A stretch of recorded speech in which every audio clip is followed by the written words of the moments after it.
Hello friend, હું છું આસિયાના ગોહેલ અને સ્વાગત છે તમારું આસુ કિચનમાં। તો આજે આપણે બનાવીશું વટાણાવાળો પુલાવ અને તેના ઇન્ગ્રીડિયન્ટ્સ મેં લીધા છે ડુંગળી, બટેકા, વટાણા, ટમેટા, ધાણાભાજી અને તીખી મરચી, ઓઇલ, ગરમ મસાલો, લાલ મરચું પાવડર, હળદર પાવડર, ધાણા જીરું પાવડર, આદુ લસણની પેસ્ટ, મીઠું અને આ છે બધો આખો મસાલો। તેમાં મેં લીધું છે જીરું, તમાલપત્ર, સૂકા લાલ મરચાં, તજ, લવિંગ, બાદિયા અને એક એલચી। તો ચાલો આપણે બનાવીશું વટાણાવાળો પુલાવ। તો આપણે વટાણા પુલાવ બનાવવાનું સ્ટાર્ટ કરશું અને પહેલા નાખશું આપણે ઓઇલ।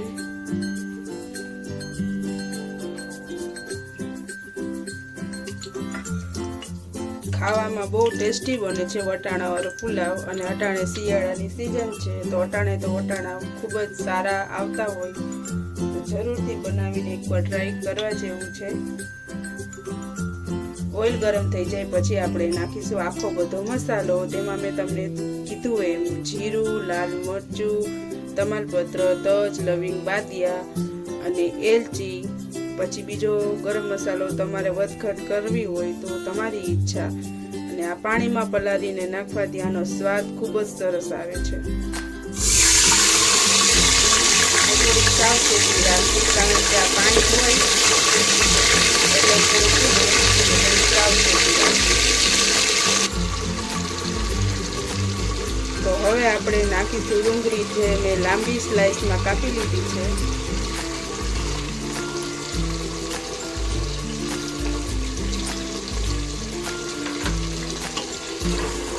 ડુંગળીને થોડી વાર સતરાવા દેશું।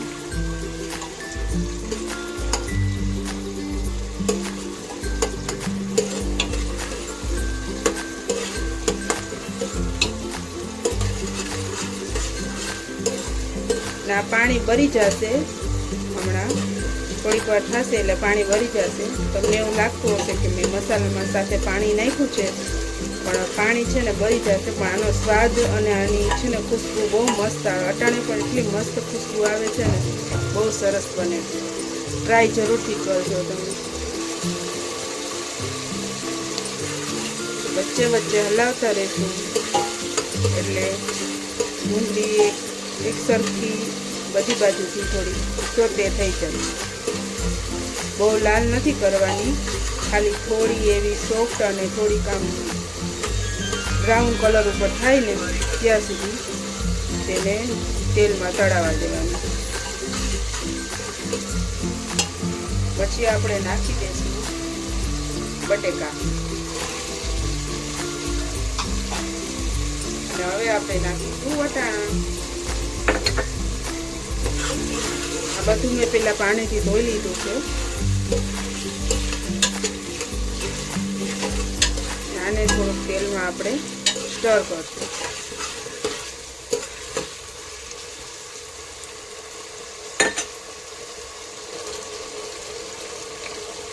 હવે આપણે થોડી આદુ લસણની પેસ્ટ નાખી દઈશું। તમને થોડો બેકગ્રાઉન્ડમાં અવાજ આવતો હશે કારણ કે મારી બેબી છે ને તે રમે છે એટલે। તો આદુ લસણને એકદમ મસ્ત મિક્સ કરી દેશું બટેટા વટાણા સાથે। અને તમે વટાણાવાળો પુલાવ પણ કરી શકો અને ઘણા અખની કહેતા હોય તો અખની પણ કહી શકો। બહુ જ ખૂબ જ સારી લાગે છે ખાવામાં અને ઝટપટ બની જાય છે તો જરૂરથી એકવાર તમે તમારા ઘરે ટ્રાય કરજો।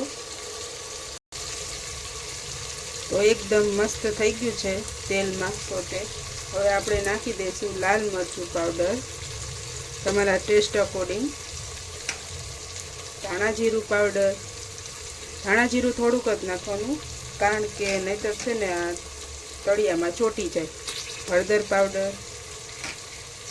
થોડો ગરમ મસાલો, રેગ્યુલર તમે જે યુઝ કરતા હોય એ જ ગરમ મસાલો નાખવાનો। હું મહાલક્ષ્મીનો કરું છું એટલે હું મહાલક્ષ્મીનો નાખ્યો છે। મીઠું સ્વાદ પ્રમાણે, ને થોડું પાણી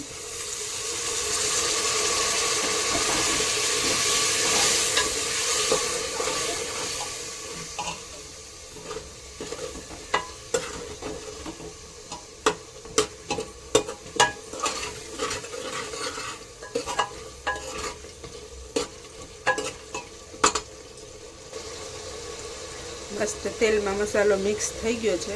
હવે આપણે એમાં ચોખા નાખી દઈશું. મેં જીરાસા લીધા છે, તમે ગમે એ લઈ શકો, બાસમતી પણ લઈ શકો, જે તમે ચોખા ખાતા હો એ ચોખા લઈ શકો.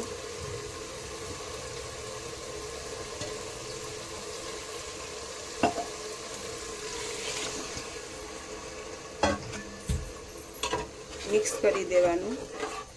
બાસમતી ચોખાથી પણ બહુ સરસ પુલાવ બને છે, પણ અમે વધારે જીરાસા ખાઈએ, બાસમતી પણ ખાઈએ, પણ આજે હું જીરાસા ચોખા નાખું છું. હવે જેટલું તમારે પાણી જોઈએ એટલું તમારે પાણી નાખી દેવાનું ને પછી ઢાંકણ ઢાંકી દેવાનું. તો હવે આપણે પાણી ઉકળી ગયું છે.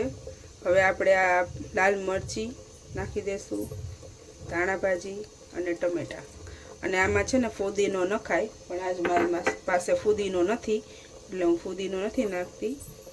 આના ઉપર ઉપર જ રાખવાનું, મિક્સ નહીં કરવાનું. બહુ સરસ લાગે, બહુ તમે ઉપર ઉપર રાખો ને એટલે સારું લાગે, ખાવામાં પણ સારું લાગે. ટમેટા બહુ છે ને કૂચો ન થઈ જાય, એમ સારા રહીએ, આખા રહીએ થોડા. ને મરચી તમારા ટેસ્ટ વટંગ, મરચી તમારા ટેસ્ટના અકોર્ડિંગ નાખવી, કારણ કે આ બહુ મરચી તીખી હોય એટલે જેવું તમે તીખું ખાતા હોય એ પ્રમાણે નાખવી. હવે આપણે ઢાંકણ બંધ કરી દઈશું.